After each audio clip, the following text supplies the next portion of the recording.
David Abbassi, dans son activité culturelle et radio-télévisée depuis plus de 30 ans, a écrit plusieurs centaines d'articles et plusieurs dizaines de livres en perse, français, arabe et également en anglais. Il a rencontré et interviewé plusieurs personnalités internationales, politiques et culturelles. Les présidents de République, premiers ministres, ministres, sénateurs, maires, journalistes, chanteurs et comédiens. En visitant son site internet, plusieurs centaines de pages web sont à votre disposition, en français, anglais et persan. Son site, davidabbassi.com. Abbassi, A2B-A-S-I.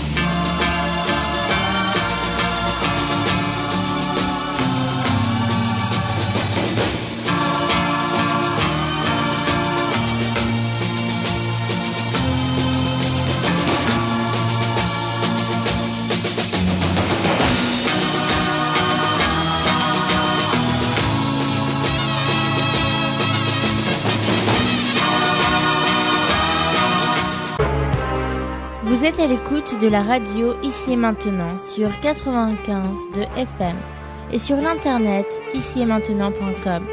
Monsieur Abbassi, écrivain et historien, est avec vous tous les mardis de 14h à 16h et tous les derniers samedis de chaque mois de 23h à 7h du matin. Son site internet davidabbassi.com. Abbassi, A2B-A-S-I. Depuis le 11 septembre, c'est combat contre le terrorisme. Et sur ce prétexte-là, les Américains, clairement, ils revendiquent le changement de certains pouvoirs politiques dans le monde.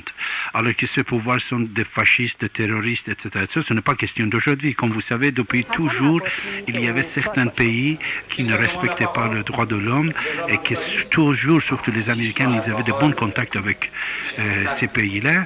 Alors, vous, en général, comment vous voyez cette nouvelle idée qui vient des États-Unis, qu'en Europe, tout le monde ne partage pas, tout le monde ne sont pas d'accord avec ces idées. Nous voyons à droite à gauche dans certains pays de l'Europe, surtout communautés européennes, ne sont pas 100% d'accord avec ce que les Américains vont imposer au monde entier aujourd'hui. Vous, Général Paris, comme président de démocratie, comme un historien, comme un écrivain, que vous avez fait beaucoup de livres, vous avez écrit beaucoup de livres, qu'est-ce que vous en pensez? Je ne crois pas que le 11 septembre soit une révolution. Le 11 septembre a mis à nu une faiblesse américaine. Cette faiblesse, c'est la vulnérabilité. Mais les Américains savaient déjà bien qu'ils étaient vulnérables. Autrement, ils n'auraient pas recherché et fait un bouclier antimissile. Maintenant, ils se sont lancés dans la guerre parce qu'ils ne peuvent pas faire autrement pour maintenir leur rang d'hyperpuissance. Ils n'ont pas le choix. Ou ils font la guerre, et des guerres qu'ils risquent de gagner, et des petites guerres, ou ils perdront leur rang de superpuissance. Et à ce moment-là, c'est la catastrophe pour eux. Nous avons une récession qui est chez eux, leur bourse s'effondre et entraîne les bourses mondiales.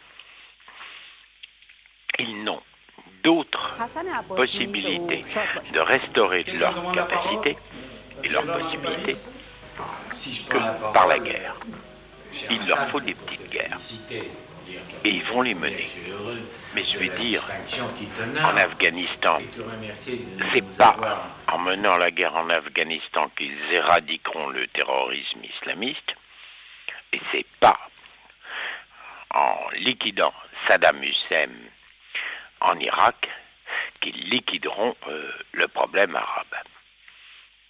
Derrière Saddam Hussein, il y en aura d'autres. Et derrière Oussama Ben Laden, il y en aura aussi d'autres. C'est comme en Palestine. L'un des leaders palestiniens vient d'être tué.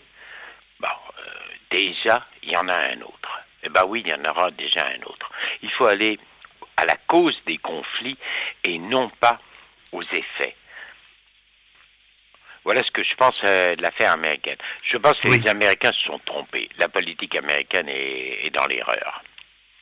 Oui, mon général, c'est vrai qu'actuellement, depuis l'arrivée de George Bush au pouvoir, nous avons pu constater, même l'autre fois quand on avait d'autres invités, qui soient israéliens ou européens, tout le monde croit que même M. Eli Barnavi nous a dit comme quoi George Bush a changé d'avis plusieurs fois. Depuis déjà peu de temps qu'il est en pouvoir, il a changé d'avis plusieurs fois. Alors, comment ça se fait que les grandes puissances mondiales, qui soient l'Europe ou d'autres pays, malgré que George Bush il change de propos jour après jour, toujours on continue d'imiter et être allié avec cette personnalité. Quand on le voit vraiment, on voit que George Bush, ce n'est pas un politicien comme Bill Clinton ou comme Jimmy Carter ou comme l'ancien président américain. C'est quelque chose qui est clair, net et clair. Regardez sur la question de terrorisme ou certains d'autres pays qui soutiennent le terrorisme concernant les problèmes entre l'Europe et l'Amérique, stratégiquement, économiquement, politiquement. George Bush, il avait plusieurs versions depuis qu'il est devenu président jusqu'à ces jours-là. Bien sûr que George Bush et le président américain peut changer d'option, mais je ne pense pas qu'il va en changer si vite que cela. Il en changera d'option lorsque l'armée américaine devra assumer un échec militaire. Et ça, c'est inéluctable. Alors, c'est ce jour-là que les Américains réviseront leur politique. Et l'échec militaire américain, je le répète, est inéluctable. Les Américains ont oublié leur défaite au Vietnam.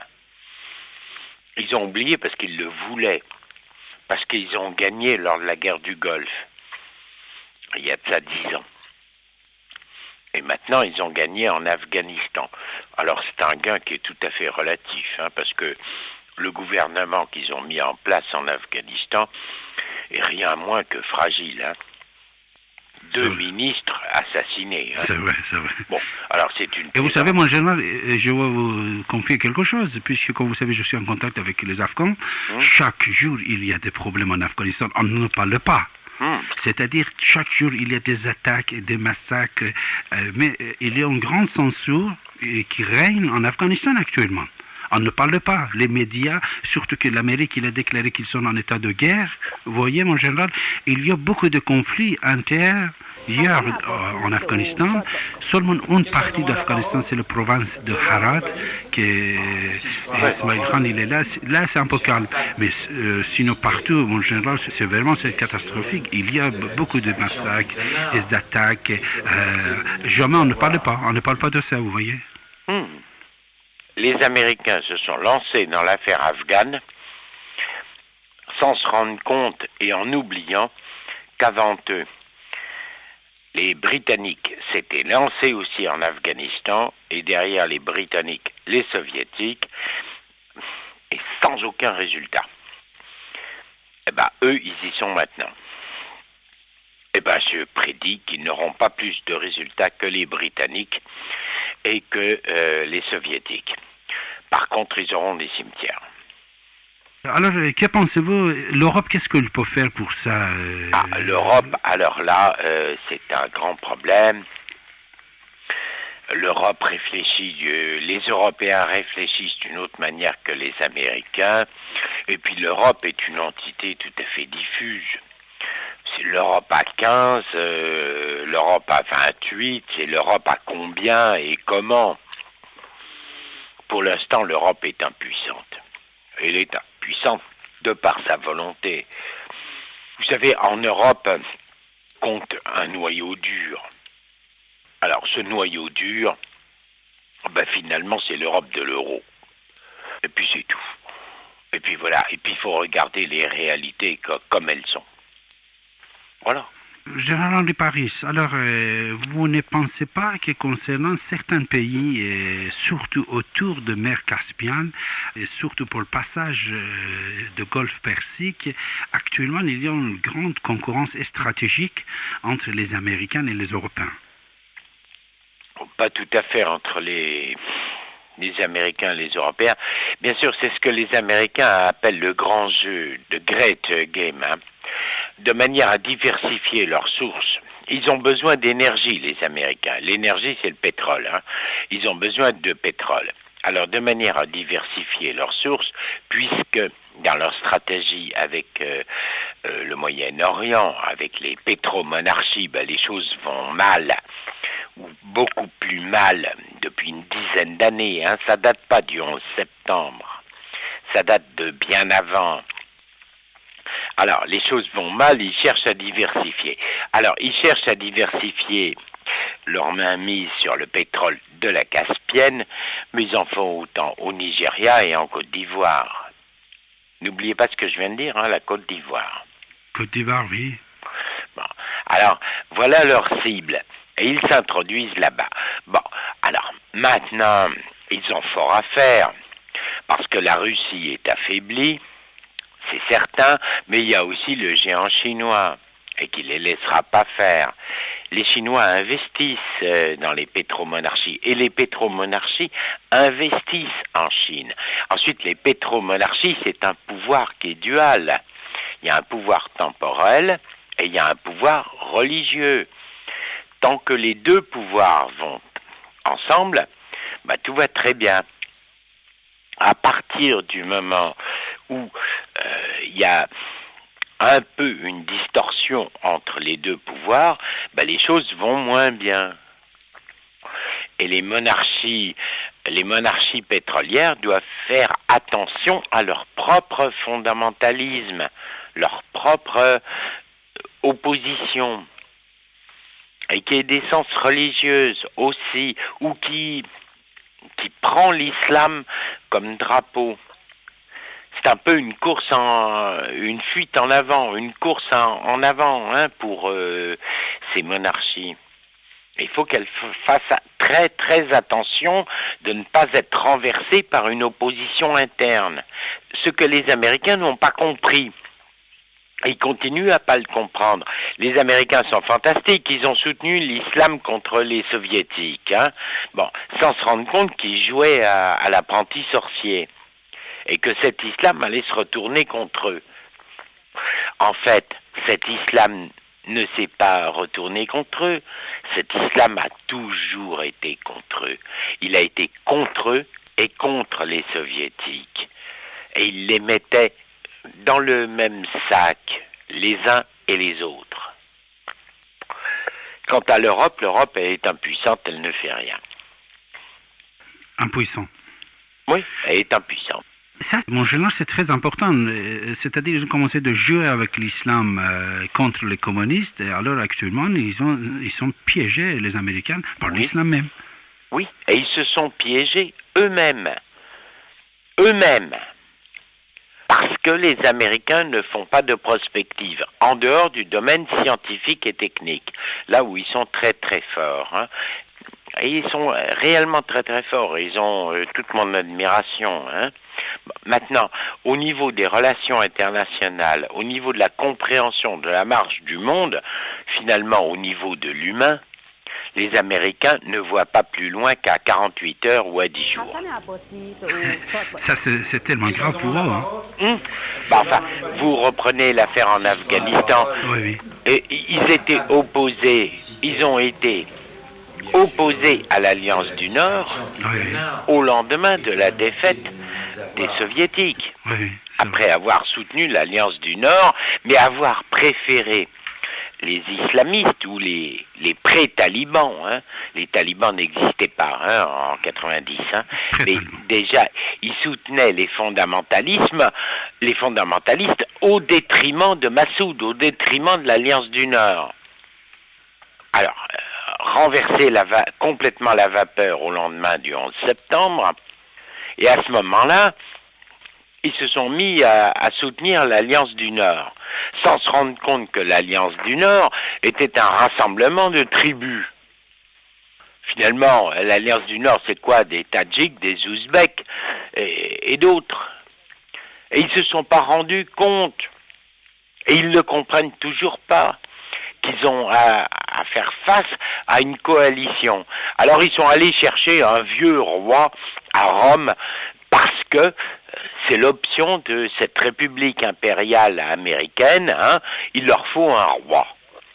Ils vont chercher un roi à Rome, comme il s'accommode parfaitement d'un roi en Arabie Saoudite, comme il s'accommode parfaitement des Émirats Arabes Unis, et d'un émir, aux EAU, mais tout autant au Qatar et ailleurs.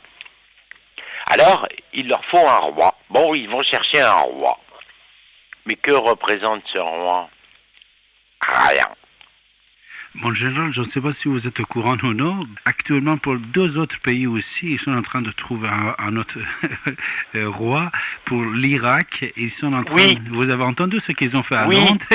En Irak, ils cherchent aussi un roi pour remplacer Saddam Hussein. Je vous dis, c'est extraordinaire. C'est une république impériale. Ce sont des libéraux. Bon... Mais il leur faut s'appuyer sur une monarchie. Alors ils veulent renverser Saddam Hussein et ils veulent le remplacer par un hachémite. Par un hachémite, ils ne savent pas que les pays arabes, en général, sont tellement sensibles et contre les voisins, et contre leurs voisins, c'est-à-dire... Ils ne savent pas que ça va poser des problèmes assez énormes. Vous savez que pour l'Iran également, notre ami Reza Pahlavi, il est, depuis déjà quelques mois, il est tellement actif aux États-Unis, en Europe, à droite, à gauche. Il est en train de donner des conférences, etc., etc. Et même George Bush, il y a déjà quelques jours, la semaine dernière, il a parlé concernant l'Iran également. Et il a dit, même en Iran, on doit faire un grand changement.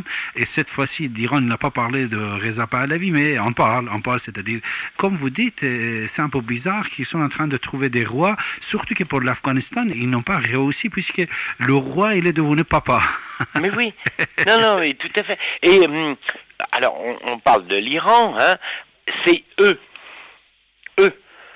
qui ont été au premier rang pour renverser le Shah à l'époque, Reza Pahlavi, hein. Bon, et maintenant ils s'en mordent les doigts. Ils sont à la recherche perpétuellement d'une monarchie. C'est curieux pour une république, hein. C'est étonnant, c'est paradoxal.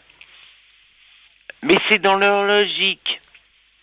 Il leur faut organiser des colonies. Mettre sur pied des colonies. Et leur système de gouvernement, à l'international, hein, bon, c'est de mettre sur pied des monarchies. Sans se rendre compte que ces monarchies sont dépassées par le temps.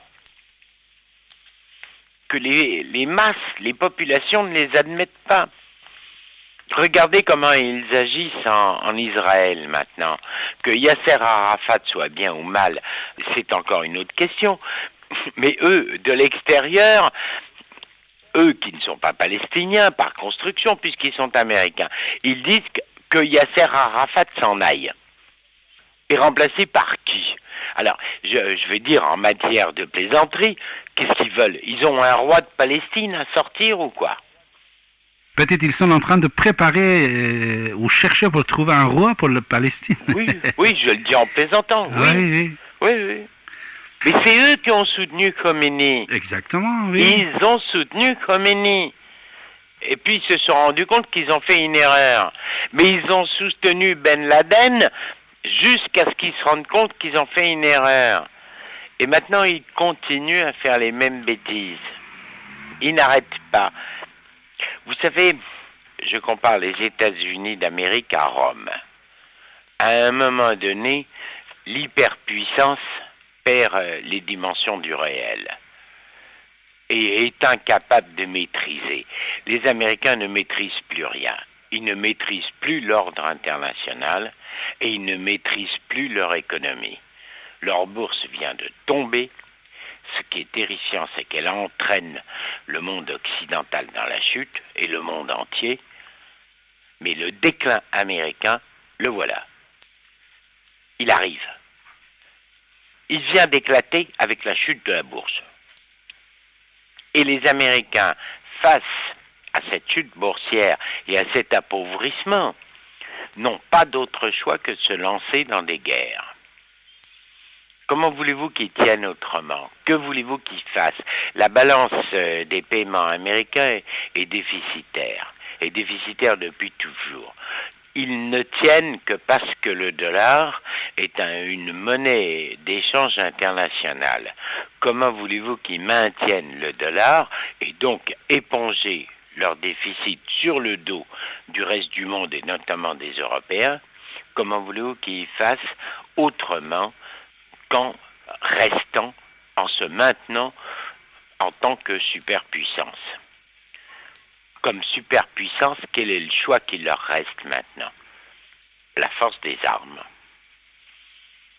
Et je dis que là aussi, ils se trompent parce que un revers, une défaite militaire est absolument inéluctable à la longueur du temps. Mais pourquoi, mon général, les Européens, ils font rien, c'est-à-dire on ne voit pas aucun mouvement, aucun combat contre cette mondialisation tellement forte. Enfin, il y a des petits mouvements, on peut dire, il est question de confédération de paysans, comme José Bové, etc. Mais les politiciens, les partis politiques tellement forts en Europe, pourquoi ils n'osent pas faire face à cette, on peut dire franchement, imbécilité des Américains qui va gouverner dans le monde entier? Parce que l'Europe est divisée, parce que l'Europe, par construction, est une entreprise qui est en train de se faire et qui n'est pas du tout achevée. Et parce que les Européens se font diluer par les entreprises américaines. Il faut que les Européens se ressaisissent et on ne fera pas l'Europe à 28, ni à 15, ni à quoi que ce soit. On la fera à 5 ou à 6 ou à 7. Alors j'en reviens à dire, il faut que les Européens se ressaisissent et que ce soit une Europe à noyau dur ou une Europe à géométrie variable. C'est une idée que je sors là, elle n'a rien de neuf. Delors l'avait sortie il y a de ça 5 ou 6 ans. Et elle est absolument exacte. Il ne peut pas y avoir de pouvoir européen et de puissance européenne en dehors d'un noyau dur. Ce noyau dur, il est à rechercher parmi l'Europe de l'euro, qui lui marche. Il marche actuellement. Oui, ça c'est une réussite. Comme ils ont dit, mon général, aux États-Unis, New York Times, il avait écrit, c'était de bluff, je crois. Il dit c'est politique des Américains pour affaiblir un peu le dollar, pour pouvoir ramener un peu l'argent aux États-Unis. Oui. Que pensez-vous? Alors, l'euro, la monnaie européenne, qui est en train de marcher, bon, alors ça, c'est une entreprise qui marche. Elle marche tout simplement parce que les Américains n'ont pas pu s'y opposer. Et cela fonctionne, ça marche bien.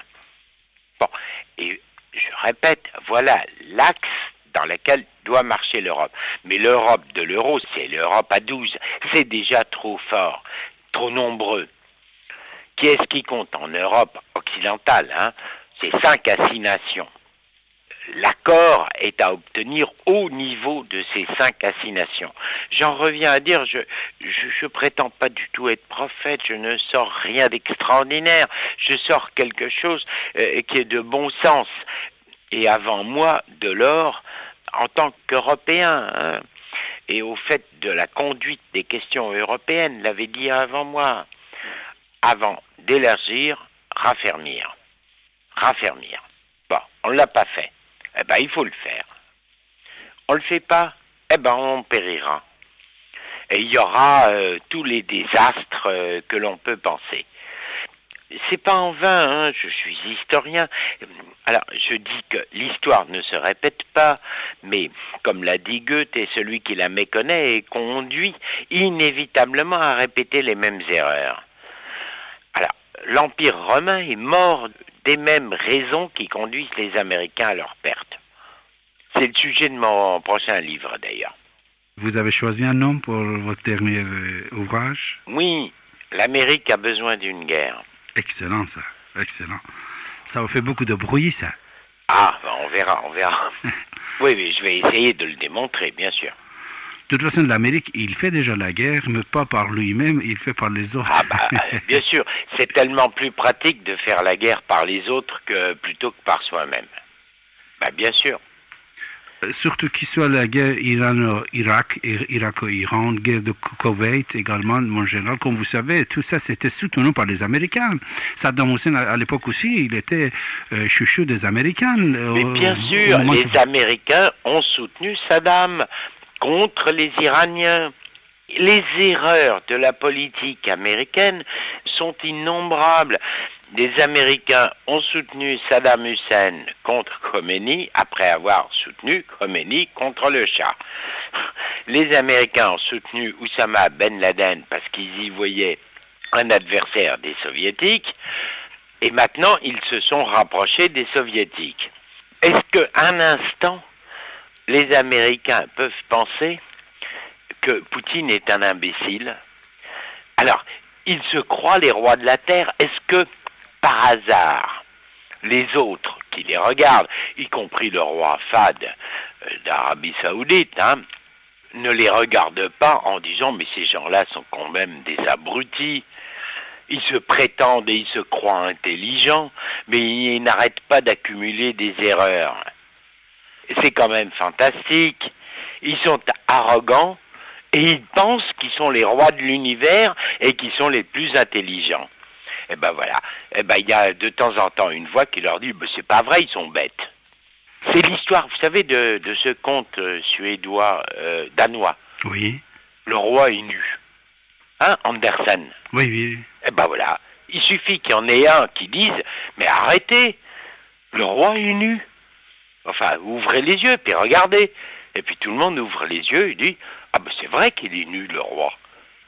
Général Henri Paris, je vous remercie beaucoup. Merci, au revoir. Voilà, on était avec Général Henri Paris, président de démocratie, écrivain et un soldat. Bientôt et bon voyage. À bientôt. D'ici maintenant.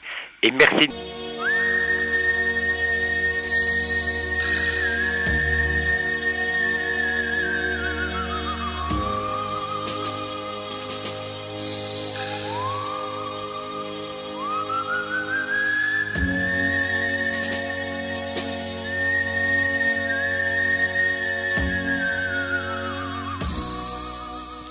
David Abbassi, dans son activité culturelle et radio-télévisée depuis plus de 30 ans, a écrit plusieurs centaines d'articles et plusieurs dizaines de livres en perse, français, arabe et également en anglais. Il a rencontré et interviewé plusieurs personnalités internationales, politiques et culturelles. Les présidents de République, premiers ministres, ministres, sénateurs, maires, journalistes, chanteurs et comédiens. En visitant son site internet, plusieurs centaines de pages web sont à votre disposition, en français, anglais et persan. Son site, davidabbassi.com, Abbassi, A2B-A-S-I.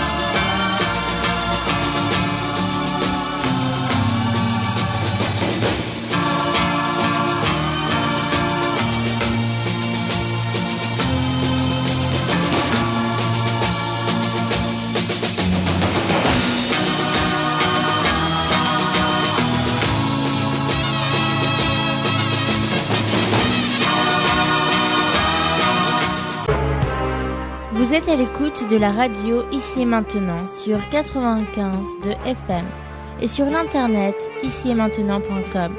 Monsieur Abbassi, écrivain et historien, est avec vous tous les mardis de 14h à 16h et tous les derniers samedis de chaque mois de 23h à 7h du matin. Son site internet davidabbassi.com, Abbassi, A2B-A-S-I.